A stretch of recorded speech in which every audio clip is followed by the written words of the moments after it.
Thanks very much. Good afternoon, everyone. I know it's probably death by PowerPoint at this stage, so here's another couple just to keep you awake.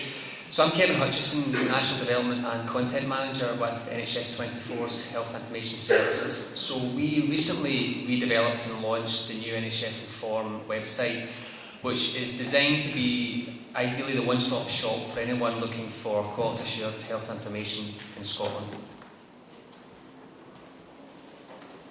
The rationale for the website has always been, you do it once for the whole of Scotland to save numerous versions of the same thing being developed either by health boards or local authorities, etc.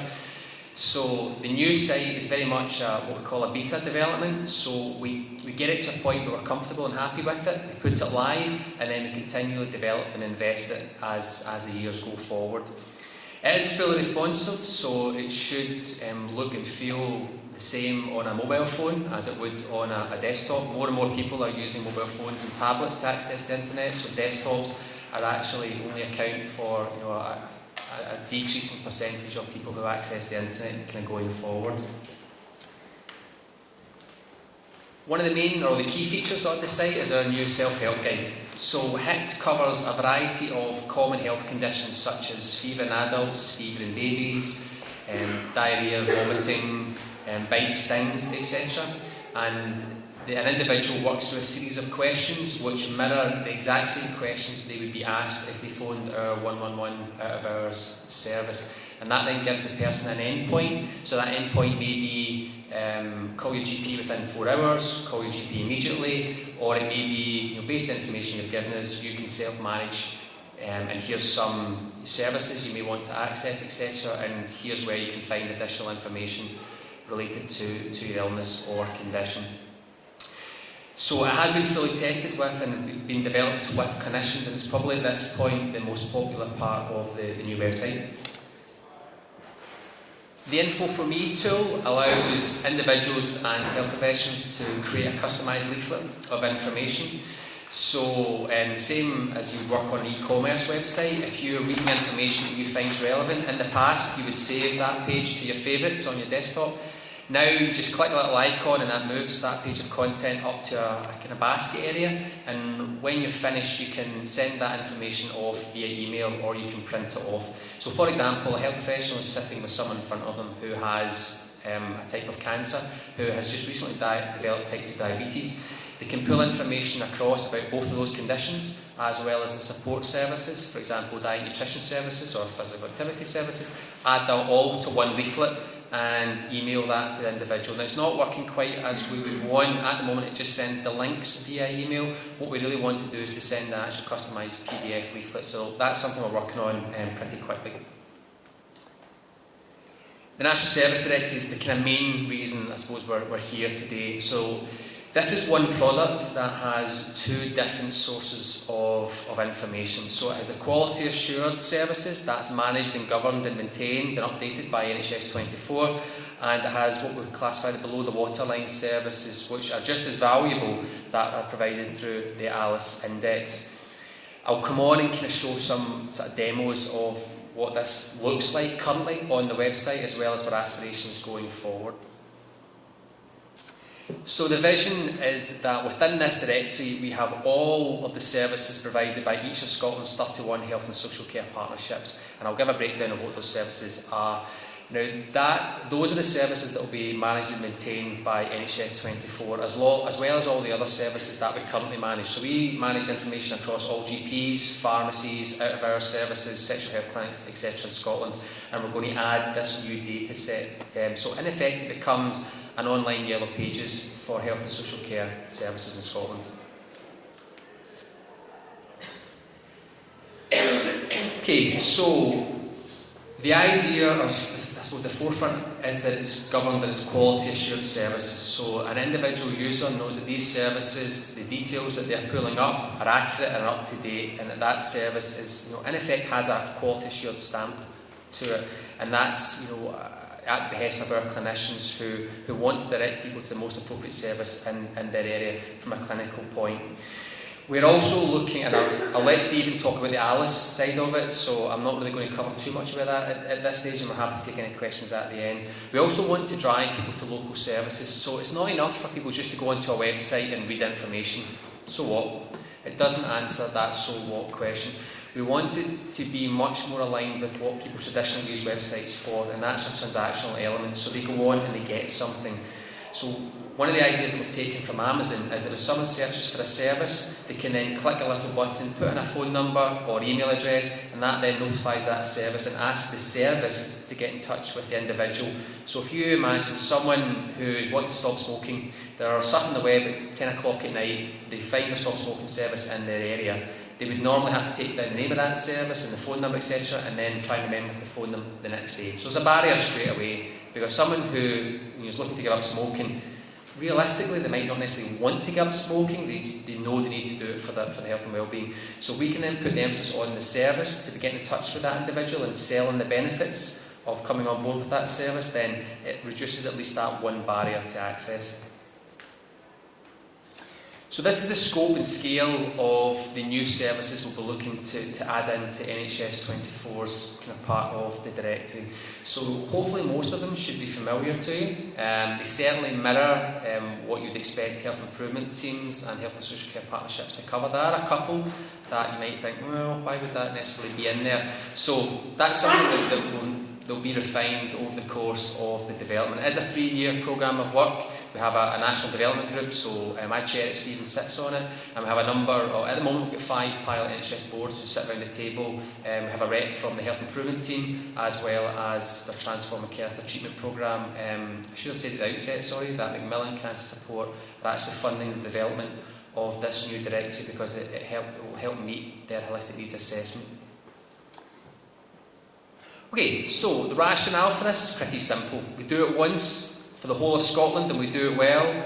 It hopefully will stop each local partnership having to spend in the region of £30,000 to £50,000 developing their own directory.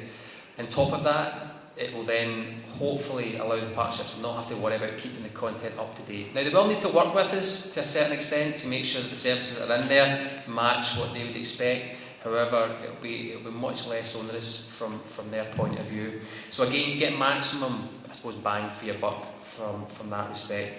What we're not saying is that for those areas that have their own directories, we're not coming and saying, yeah, you don't need that anymore because we've got this super duper fangled thing that's coming along.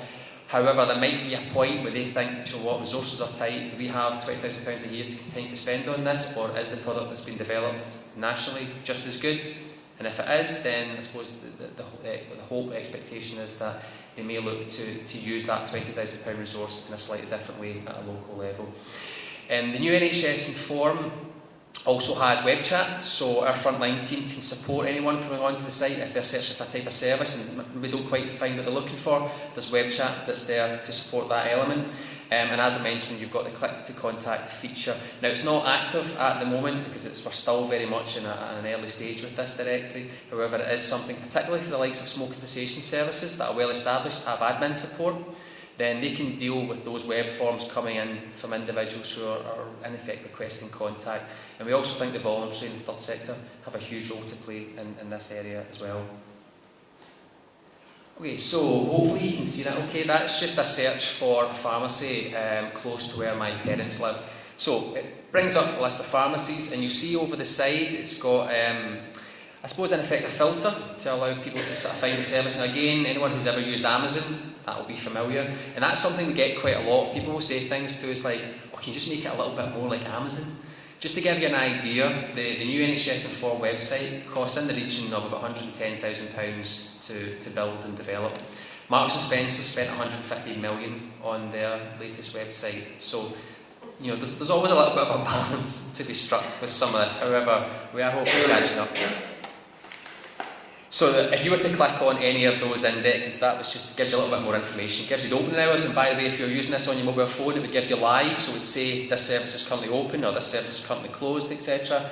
Gives you the map, and obviously you can then access directions, you know, through clicking on the Google Maps. It doesn't quite take account of the body of water element, so if you live close to a body of water, it will tell you, oh, your closest pharmacy is over there, but unless you can swim the 2 miles, it's not your closest pharmacy. That's a Google issue, I have to say, so we are blaming Google for that. That's not our problem. This is just an example of, it's not just about if people come to search for service specifically. If they're reading some content, we'll also try and push them to the service. So again, it deals with this transaction or action-focused content. So we're pushing them towards something. So smoking and pregnancy, straight away, we want to tell people there are services that can help you if you're pregnant and you currently smoke. So get that message up there. And this is one just for general dental. It's to remind the individual you can search for services related to possibly the content that you've just read, and in one, in effect, click, someone then brings up a list of services that can help support. This is just a generic kind of landing page, so obviously as we add more and more services, how we actually display that, this will be familiar to you if any of you have used the gov.uk website. So the new NHS Inform is based on that principle. It's not to everyone's taste, I have to say, because some people are used to seeing icons in nice bright colours, etc. However, government digital services are very much pushing this approach. For us, it's a little bit of a balance, because there are online literacy issues, expecting people to read all of content. Sometimes if you can provide icons, then it's quicker for people to navigate. So not quite got this right yet, and this is an example of something we'll continue to use or test as we go through the website. But it just gives you an example at the moment of the services that are in the directory at this moment in time.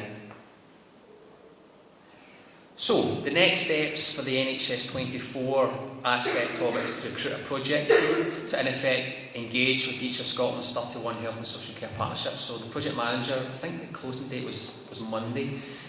So, hopefully get that individual in. There's another 2 staff members that I'm looking to recruit.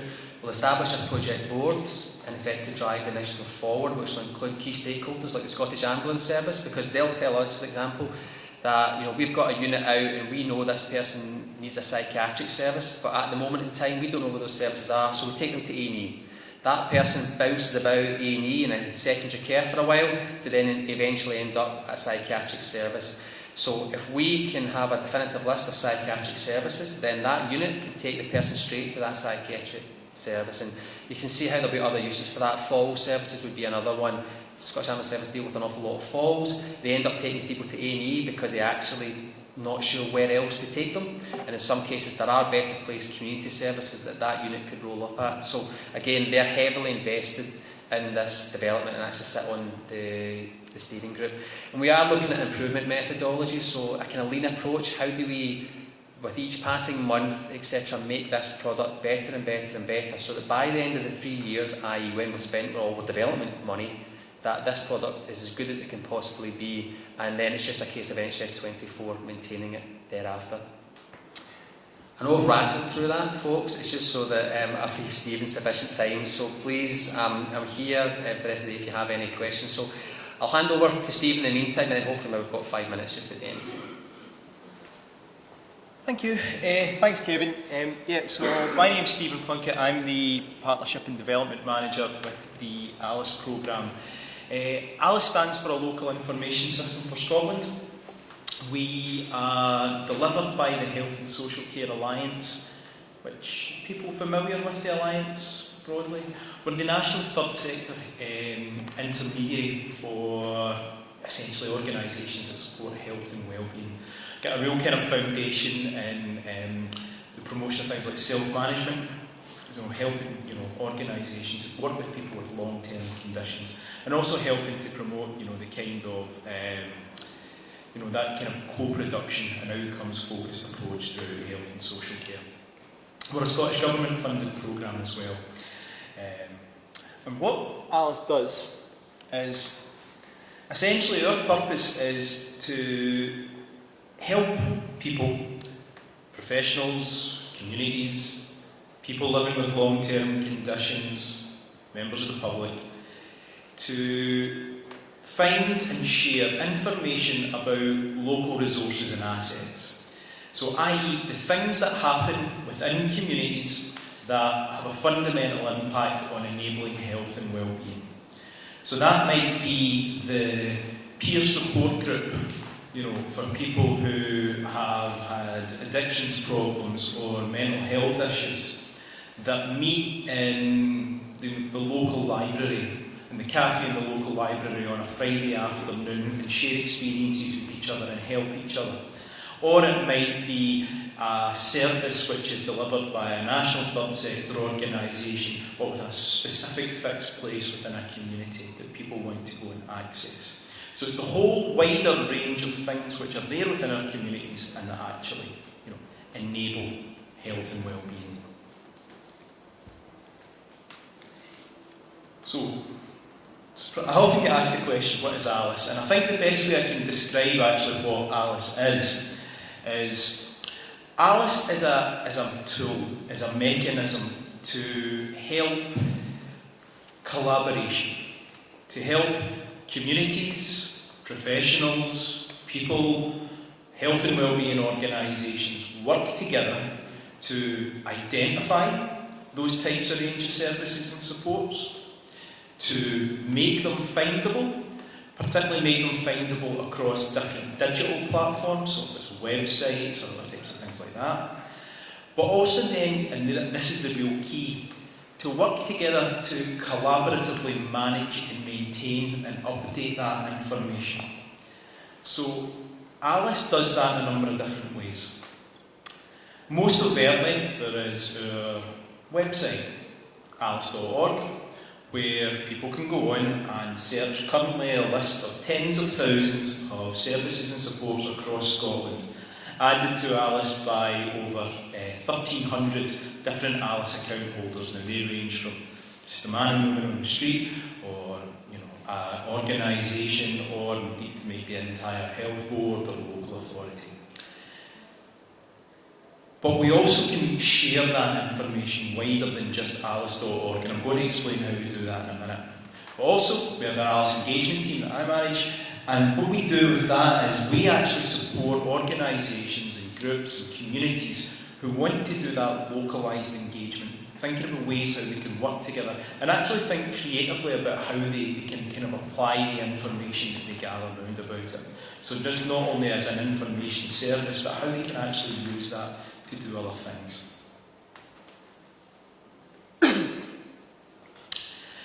The way that ALISS works is we have an open data licence, so it means that the information that gets added to ALISS is treated as public information. And so from that, we don't claim ownership over it, and that means that it can be shared across virtually anywhere, any platform. Also, we use an open source licence, which means that the code that makes ALISS work, we publish it. And it means that if you're an organisation or someone who has a website or digital presence and you want to embed a functionality within it where you can help enable people to search for services or find services, we can supply that. We provide our code, it's published for free. And so we've got over about I think it's about 70 now data sharing relationships across with different organisations and different platforms. I've just got a couple of examples there. So for example, if you go into Community Pharmacy Scotland's website, scroll down, you will see an embedded ALISS search box within their website.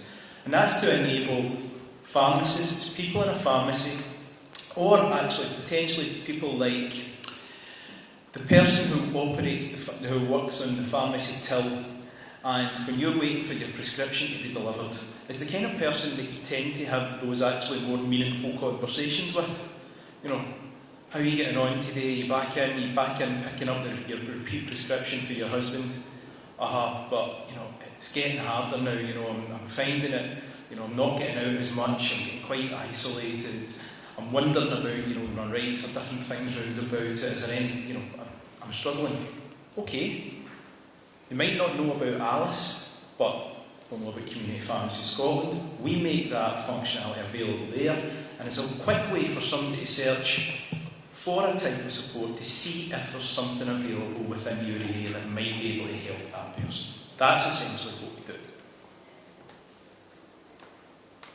So, ALISS has been a programme since 2009. Our system and the way it was set up has worked relatively well for us up to this point. However, we're changing.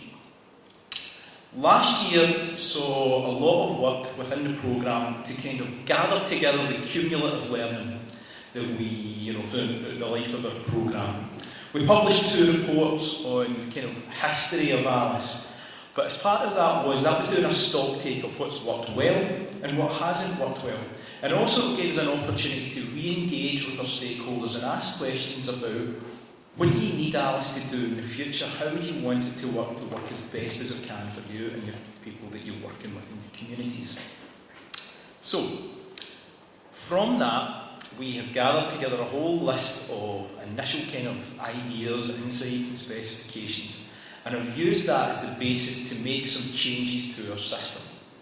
So, aliss.org, as you go into it now, is kind of frozen in time. You can search the information on ALISS, but no one can add information to our old site, as they used to. People can, however, add information to our new site. We've launched a new beta site. Kevin's already spoken about how the NHS Inform site, as you see it just now, is a beta site. So basically that means what we've done is we've put up a new version of ALISS for the purposes of asking people to use it, asking people to test it, to add information into it, to break it, to feedback why it wasn't working, and then to help us very quickly make changes to improve it and make sure it can do the things that we want it to do. Our starting point is we're an information service system, so we want people searching on it to find the thing which they're looking for and the most relevant results to return to them. That's our starting perspective. So our build is focusing on that. When I search for something, the most relevant service for me should be returned as close to the top of the list of results it brings. Part of how we're doing that is we're changing the way in which we ask information to come into ALISS. We're doing things like categorising information and asking people to apply a category to it. We're separating out things like, it sounds simple, but separating out an address fields into a name of the street, a separate one for the postcode, down. We're changing all of that to make it much more precise for the system to return the correct information. We're also changing some of the guidance round about it, and we've got a real focus at the minute of focusing in on the services rather than the organisation. So an example I would give is, previously in ALISS, someone might add in Alzheimer's Scotland, Dundee. And Alzheimer's Scotland might have an office in Dundee and supply a range of services. But what we're really keen for them now to do is say, right, there is a dementia advisor, or there is a reminiscence group that operates within Dundee at a fixed location delivered by Alzheimer's Scotland. Because rather than searching for an organisation, I'm looking for the activity, I'm looking for the type of support, and that's what I want to find first. So it's part of that, taking that learning and shifting that focus and thinking and to be able to do that. It also means that our information can be used in more creative ways. People might want to display our information, but only display information from ALISS that it links with a specific category. So it might just be mental health service, it might be mental health supports, it might be something around about physical activity. They don't want to take the entire data set. It'll be easier for them to do that.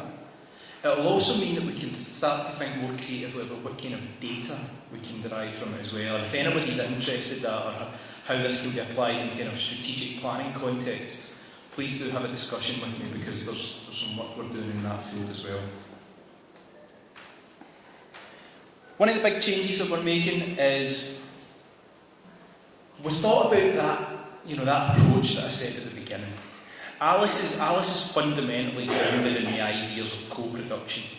It comes essentially from an idea that, we know that there's lots of information systems and databases out there, and it tends to be one or two people trying to centrally manage them and keep them up to date. And by the time they've finished listing everything at the start, well, it's out of date already. Particularly in the world we work in. We work in one of the most kind of changeable, topsy-turvy environments that there is. We're dealing with community resources and assets. Many have short-term funding. Some of them, I would hope many of them are going to have much more longer-term funding in terms of the move to preventative approaches. But it's a very changing, topsy-turvy environment. So our idea was that, it has to be something that communities share that responsibility for updating the information themselves. So we're adapting and changing our systems so that it's easier for people to do that. Any ALISS user will be able to come in and suggest edits to resources, approve other people's suggestions, or think, well, actually, no, that doesn't make sense. And if you're an organisation who's found your information listed on ALISS at a service you deliver, you'll have the option to claim that, claim the editorial control over it, because you'll be best placed to keep that information up to date rather than anybody else. It's something that Google allows at the minute.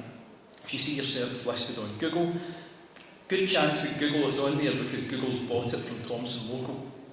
But that Thomson Local listing might be out of date, so Google offers you an opportunity to go in there and actually claim that resource and claim the editorial content of it. We're not reinventing the wheel, we're just trying to take and borrow ideas that have worked elsewhere. So, our new beta site, that's where we're adding all our new information on it.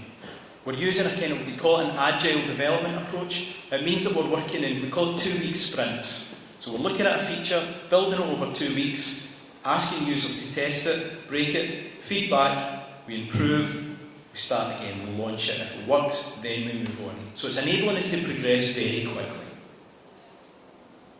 So what can you do? Please sign up to our beta site. If you know about information, if you know about local resources, we're really keen for you to go on, try and add them. Does our guidance make sense? Does it work? Is it intuitive? Is it clear what we're doing? And feed that information back to us, because that'll help us progress more quickly. My last slide, I suppose, is what can we do for you? So, handsome bunch that we are. We're here to help support you. So if you've got things like localised information sharing initiatives, if you are a professional who's interested in how do I develop signposting or a kind of connector role within our community, if you're somebody who goes to a service or goes to some sort of community resource and thinks, this is really good, other people would benefit from this, I want to share it, please use our service to share it and help us to do that. We can work with you in lots of different ways, or if you're somebody interested in, from a strategic planning perspective, how we can use this, talk to us. We can help and we can kind of work out a solution that will work for you. Just bringing it back to Kevin's points about the National Service Directory. Essentially what this is going to achieve then is we will have kind of national reach and it will help that kind of shift. The shift in approach. If we actually start to think about outcomes-focused, preventative type approaches, it will enable, through the National Support Service Directory, people who are trying to signpost people for support, not only to see the services that they know about, because it's the services that their colleagues deliver in the NHS or the local authority. It will give them a clear way of finding out about the other things that might previously have been hidden to them within the community, and the things which can fundamentally make that difference and impact. So, I know we're pressed for time, so I'm just going to stop there, and again, any questions I'll try and answer. Thank you.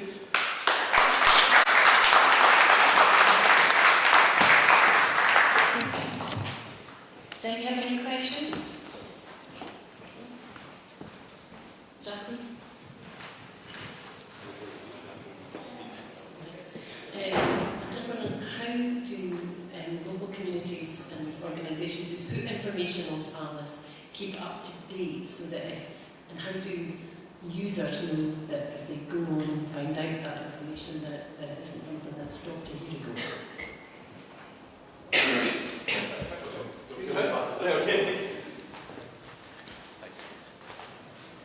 Thanks. That essentially was one of the key challenges that we're trying to change. In our old system, essentially, if you were the person that added information onto ALISS, it was your core responsibility for keeping that information up to date. We used to have a feature called Report Resource. So if you went on and you've seen a resource that you thought was really good, and you tried to click the website, and it took you onto a website, and the website was no longer there, it was the wrong place. Worst case scenario, you showed up to a service that wasn't there. We had a feature called Report Resource. And what we would do is, we would then contact the person that added the information and say, look, there's an issue here, can you resolve this? If they didn't do it within 7 days, we would hide that piece of information. But that's a kind of an imperfect solution.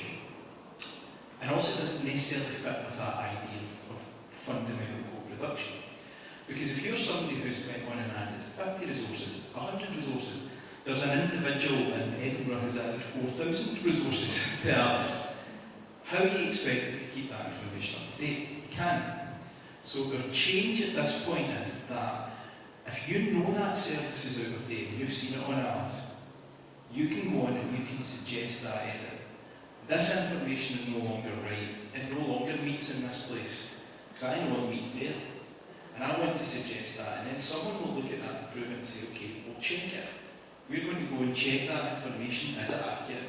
Yes, okay. So I'm going to approve that change and move it on to that. And so it enables that collaborative working. It doesn't necessarily just have to be one person, does it? And it capitalises on exactly that.